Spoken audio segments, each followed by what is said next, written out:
नमस्कार दोस्तों, आप सभी का स्वागत है मेरे YouTube channel the IGA show में। और आज मैं आपके बीच में लेके आया हूँ 1 अप्रैल 2025। 1 अप्रैल 2025 से जीएसटी में क्या क्या चेंजेस आ रहे हैं, क्या क्या एप्लीकेबल हो जाएगा, क्या क्या रूल्स रेगुलेशन चेंज होने वाले हैं 1 अप्रैल 2025 से। नया फाइनेंशियल ईयर, नए चेंजेस, क्या क्या चेंजेस हैं एक एक करके समझते हैं सारे जीएसटी की बारीकियों को इस वीडियो के माध्यम से। 1 अप्रैल 25 से क्या क्या चेंजेस हैं, तो मैंने ये पहला फ्रेमवर्क बनाया है कि क्या क्या चेंजेस हो रहे हैं, मैंने उसके बारे में लिखा है।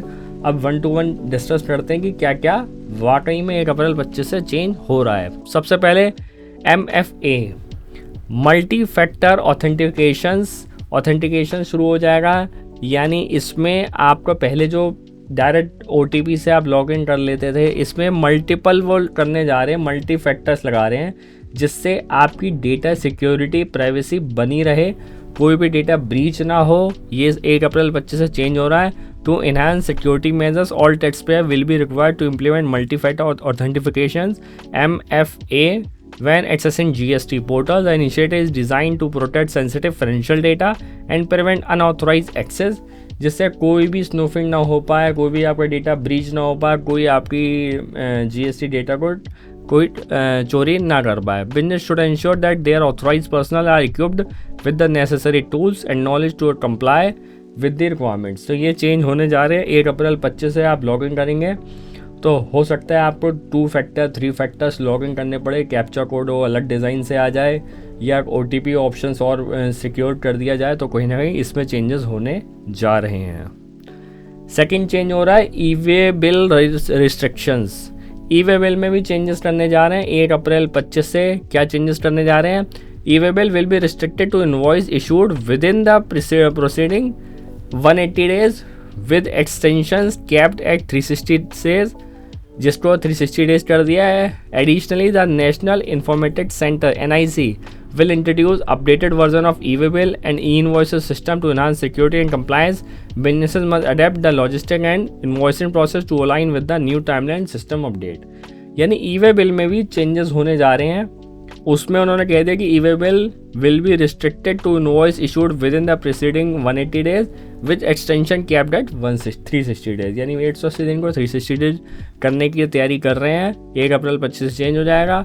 और इसको NIC जो इसको मैनेज करती है वो भी इसको बहुत स्ट्रांगली बना रहे हैं और इसको अलाइन कर रहे हैं, जिससे ई-इनवॉइस ई-वे बिल आपस में क्रॉस चेक हो सके, ईजी वे में बन सकें, कहीं कोई चेकिंग हो कहीं को तो ईजिली उसको पकड़ में आ सके, उससे उसकी मीटिंग सारे मैचिंग सिस्टम कंसेप्ट उस पर लागू हो सके।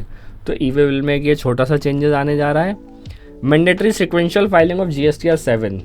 जैसा कि हम सबको पता है सेक्शन 51 में हम लोग को GST TDS काटना होता है। CGST एक्ट में पहले क्या होता था, GST TDS रिटर्न हम भरते थे, जब एंट्री होती थी तब भरते थे, नील का रिटर्न भरना कंपलसरी नहीं होता। मैंने अप्रैल में भरा, मई में कोई एंट्री नहीं, फिर मैंने जून में भर दिया। ये चेंजेस अक्टूबर नवंबर में हो गए थे, लेकिन इस बार इसमें उन्होंने कह दिया कि भैया कंपलसरी हो गए हैं, आपको GSTR 7 हर महीने का फाइल करना है, चाहे आपकी रिटर्न नील की हो चाहे ट्रांजेक्शन की हो, लेकिन आपको रिटर्न फाइल करना कंपलसरी है। लेट 1 और 3 भी कर दिया है। अगर आप 1 महीने का फाइल नहीं करेंगे तो आप नेक्स्ट ईयर का फाइल नहीं कर सकते। तो पहला tax payer filing GSTR 7 which pertains to tax deducted at source under GST must now adhere to the sequential filing order without skipping off any filing numbers. This measure aims to ensure accurate reconciliation of ITC and streamlines the TDS collection process, thereby improving the efficiency of TDS collections and facilitating timely ITC claims for taxpayer. तो ये changes होने जा रहा है। पहले भी हम लोग ऑलमोस्ट करने लग गए थे बीच में भी, और आगे हम लोग को और उसमें बिल्कुल हर महीने का फाइल करना ही करना है। एक और चेंजेस करने जा रहे हैं। मैंने देखा ये जो चेंजेस है ज़्यादातर सिक्योरिटी फीचर्स पे ज़्यादा फोकस कर रहे हैं, जैसे बायोमेट्रिक ऑथेंटिफिकेशंस ऑफ डायरेक्टर्स। अब इनकी बायोमेट्रिक्स करी जाएगी, क्योंकि हम लोग ने देखा पीछे कुछ फ्रॉड्स वगैरह बहुत हो रहे हैं, बहुत सारी चीज़ें ऐसी हो रही हैं, तो अब इन्होंने बायोमेट्रिक्स ऑथेंटिकेशन स्टार्ट कर रहे हैं फॉर डायरेक्टर्स। इसमें प्रमोटर और director of company including public limited, private limited, unlimited हो या फॉरेन कंपनीज हो, ये कोई भी कंपनी हो, इसका कोई भी डायरेक्टर्स या प्रमोटर्स होता है तो will be required to complete biometric authentications at any GST सुविधा केंद्र GST within their home state. उसको within their home state पे बायोमेट्रिक्स अपनी करानी पड़ेगी, यानी आई रेटिना जैसे आधार वाला सिस्टम होता है यहाँ पे थंब इम्प्रेशन से कराना पड़ेगा, तो इसमें चीज़ें करानी पड़ेगी। This change simplifies authentication process by eliminating the need to visit jurisdictions specific GSTs, thereby enhancing to ease of doing business. इसके नाम पे कर रहे हैं कि भाई आप अपना कहीं पे भी जाके इसको करा लीजिए, जो आप GST सेंटर्स हैं आपके जुरिडिक्शंस में जो आते हैं आप उसमें आप करा सकते हैं। ये ईज़ ऑफ डूइंग के उन्होंने कहा है कि भाई आपके पास में जो भी हो आप वहाँ पे जाके अपना with in their home state, आप अपनी होम स्टेट पे जहाँ पे भी हैं वहाँ पे आप अपना ये करा सकते हैं। ये इन्होंने ईज़ ऑफ डूइंग के नाम पे कह दिया कि बायोमेट्रिक्स आप कराइए। अब ये बहुत बड़ा चेंजेस आने जा रहा है ISD। बहुत लोग कंफ्यूज है ISD है क्या, ISD में होगा क्या। तो अभी तक ISD में कुछ नहीं था। 1 अप्रैल 25 से ISD में बहुत बड़ा चेंजेस किया गया है, mandatory input service distributor mechanism. सबसे पहले समझते हैं ISD है क्या। ISD आप जैसे वर्ड से पता चल रहा है, इनपुट सर्विस डिस्ट्रीब्यूटर। अब ये क्या हुआ, एग्जाम्पल से समझते हैं। मान के चल लीजिए मैं बैठा हूँ मुंबई में मेरी कंपनी है और मेरी उस कंपनी की ब्रांचेस चेन्नई में भी है, दिल्ली में भी है। दोनों अलग अलग स्टेट हैं, मुंबई अलग, 3 स्टेट मेरी इन्वॉल्व हो गई इसमें। और मैंने एक सॉफ्टवेयर ख़रीदा मुंबई के लिए। मुंबई से मैंने सॉफ्टवेयर ख़रीदा क्योंकि मेरा हेड ऑफिस मुंबई में है, और वो सॉफ्टवेयर यूज़ जो कर रहा है वो चेन्नई भी कर रहा है, दिल्ली भी कर रहा है, दोनों। यानी वो मेरी कंपनी है, मेरी ब्रांचेस है, तो मैंने उनको सॉफ्टवेयर दे दिया, वो यूज़ कर रहा है। तीनों के पास GST नंबर अलग अलग हैं क्योंकि हर स्टेट अलग है, तो GST नंबर अलग होंगे। तो जो मेन मुंबई की कंपनी है उसको, जो मुंबई वाली कंपनी को चेन्नई और दिल्ली को उसका इनपुट जो यूज़ कर रहे हैं वो ट्रांसफ़र करना पड़ेगा, ITC ट्रांसफ़र करना पड़ेगा, यानी वो कहलाएगा इनपुट सर्विस डिस्ट्रीब्यूटर। वो अपने उसका हेड ऑफिस ने सिर्फ ख़रीदा है लेकिन यूज़ वहाँ पर हो रहा है, तो उसको उतने पार्ट का इनपुट सर्विस डिस्ट्रीब्यूटर सिर्फ लेके और आगे वो ट्रांसफ़र कर देगा। It is called ISD।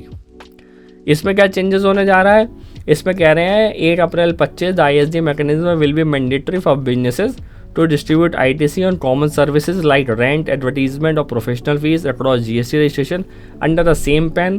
अब भी मेरी कंपनी है, सेम पैन होगा, मुंबई में भी सेम होगा, चेन्नई में भी सेम होगा, दिल्ली में, लेकिन मेरे GST नंबर अलग अलग होंगे।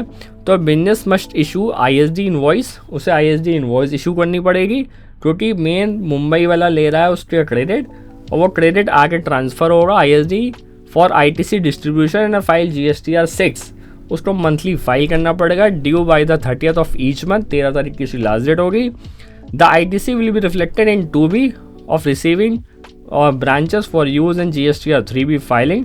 Non compliance result the denial of ITC and penalties ranging from 10,000 to the amount of ITC availed incorrectly. तो बिल्कुल सही बात है, बढ़िया अच्छा चेंजेस लाए, आना पहले से चाहिए था लेकिन ये अभी तक रुका हुआ था, लेकिन 1 अप्रैल 25 से इसको कंपलसरी कर दिया गया है। तो आपको इस पर ध्यान देना। ISD अगर आपके साथ कोई क्लाइंट आपका है, कुछ ऐसा है, तो ISD पे ध्यान रखिएगा। तो एक चेंजेस उसमें और बहुत बड़ा आया है। क्या चेंजेस आया है पढ़ते हैं। Adjustment in GST rate for hotels and used car hotel industries. Used car hotel industry में क्या चीज़ उन्होंने बोली है, पहले यूज्ड कार के ऊपर बात करते हैं। कह रहे हैं the GST rate on the sale of old car will be increase 12 to 18%, impacting the pre-owned car market, potentially leading to higher tax liability for business dealing in used vehicle। Used vehicle भाई साहब 12 से 18% कर दिया गया है क्योंकि हम सबको पता है यूज्ड व्हीकल की मार्केट बहुत बड़ी होती जा रही है और उसमें ये सब चीज़ें हो रही हैं। यूज्ड कार होटल इंडस्ट्री कहा जा रहा है कि भाई बहुत ज़्यादा मार्केट ये इंक्रीज़ हो रही है। और adjustment in GST rate for hotel, इसमें क्या चेंजेस करे गए हैं, कह रहे हैं the declare tariff concept will abolish with GST now calculated based on the actual amount charge. जो एक्चुअल अमाउंट चार्ज करी जाएगी उसके ऊपर GST लगेगा आपके होटल्स में। Hotel offering accommodation price above 7500 per unit per day will be classified as specified premises, उस specified premises बोला जाएगा, and will attract on 18% rate on the restaurant service along with the benefit of ITC। New hotels can opt this rate with in 15 days. आप जैसे अपना GST number लेंगे उसके 15 दिन के अंदर आप इसको ले सकते हैं। नहीं 7500 से ज़्यादा अगर आपकी हैं तो 18% का आपको उस पर GST देना पड़ेगा। और उन्होंने यूज़ कार पे भी कह दिया कि भाई अगर यूज़ कार है और आप बेच रहे हो तो उस पर भी 12% से ज़्यादा 18% हो जाएगा, क्योंकि यूज़ कार की मार्केट बहुत ज़्यादा बढ़ती जा रही है। एक और चेंजेस में आया है implementations of new invoice series and turnover calculation. ये कह रहा है 1 अप्रैल 25 से business will require to begin use of new invoice series to maintain accurate record, ensure the smooth transitions into the new financial year with the updated compliance requirement. Additionally, business must recalculate their aggregate turnover to determine if they are liable to take GST. वो कह रहे हैं भैया देखो नया साल है, नई शुरुआत करो, 1 number 2 number 3 number what ever the invoice series you have, आप वहाँ से शुरू करो और पूरे साल को प्रॉपर डेटा को मेंटेन करो और पहले ही आप अपना कैलकुलेट कर लो कि आपका turnover 20 lakh 40 lakh as per the situation हो तो नहीं रहा है क्रॉस। अगर हो रहा है तो GST नंबर टाइम से आप ले लीजिए, वो ये कहना चाह रहे हैं।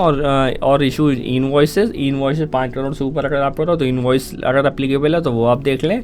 This calculation will help assess their compliance obligation for GST registration, that QRMP schemes, GST filing, invoice in the new financial year. तो भैया नया साल है, नई शुरुआत है, इसको जल्दी से अपडेट कर लो और अपना आप उसके हिसाब से आगे बढ़ो।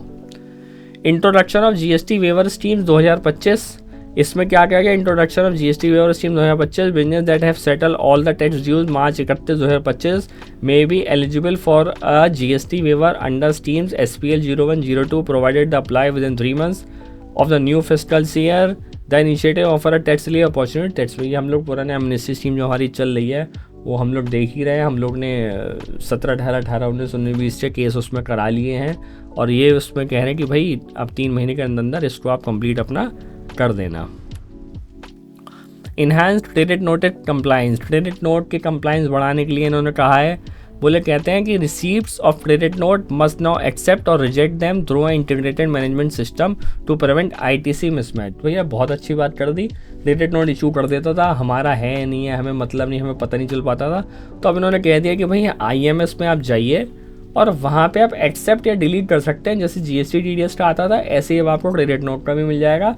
अब आपका ITC जो मिसमैच होता था वो बात ख़त्म हो गई। तो यानी इस सिस्टम के माध्यम से आप अपने क्रेडिट नोट को भी ऐड, यस, कन्फर्म या डिलीट जो भी आपको ऑप्शन हो वो आप कर सकते हो। The protocol ensure transparency and accuracy in ITC claim, reducing discrepancy in tax filing. इससे कहीं ना कहीं जाहिर सी बात है, जब मेरा नहीं है शो हो रहा है उसके हिसाब से मेरा केस होता था। अब यहाँ पे जब मैं एडिशन या डिलीशन कर सकता हूँ तो मेरे लिए फ़ायदे की बात है, ये वेलकम स्टेप है। Changing in GST registration process, rule 8 of CGST 2017, इसमें चेंजेस कर रहे हैं भैया। रजिस्ट्रेशन में क्या करने जा रहे हैं चेंजेस समझते हैं। ये कह रहे हैं as per the recent update in rule 8 of CGST act rule 2017, applicant opting for Aadhaar authentication must undergo biometric verification and photo capturing. यानी आधार वाले को भी और अपडेट करने जा रहे हैं, उसमें बायोमेट्रिक वेरिफिकेशन होगी और फोटो आपकी GST यानी जो आपका ग्राहक सुविधा केंद्र होता है वहाँ पे आपकी कैप्चर करी जाएगी, followed by the document verification the primary authorise signatory. Non Aadhaar participants applicants are required to visit a GST for a photo and document verification. Failure to complete these process within 15 days will result a non generation of application reference number, thereby delaying registration process. तो भाई ये बहुत अच्छी बात उन्होंने कर दी कि आपका आधार ऑथेंटिफिकेशन मस्ट है ना बायोमेट्रिक्स में होगा। बायोमेट्रिक्स में फ़ोटोज़ वगैरह देख लिया कि वैसे तो आधार से सब कुछ होता ही था, आधार में हमारी फ़ोटोज़ वगैरह सब आ जाती थी।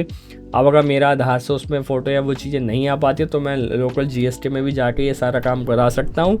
ये भी एक वेलकम स्टेप है। कई बार हमारे पास फैसिलिटी नहीं होती है तो हम आधार वाला नहीं करा पाते, फिर 15 दिन इंतज़ार करना पड़ता है, वो ऑटोमेटिक जनरेट होता है, फिर रजिस्ट्रेशन अप्लाई हो पाता है, फिर 30 दिन का टाइम ऑफिसर लेते हैं, तो बड़ा टाइम लग जाता है रजिस्ट्रेशन लेने में। यहाँ पे कहीं ना कहीं ईज़ ऑफ डूइंग बिजनेस के नाम पे हो रही है, इसलिए उन्होंने यहाँ पे चेंजेस कर दिए GST रजिस्ट्रेशन को लेके।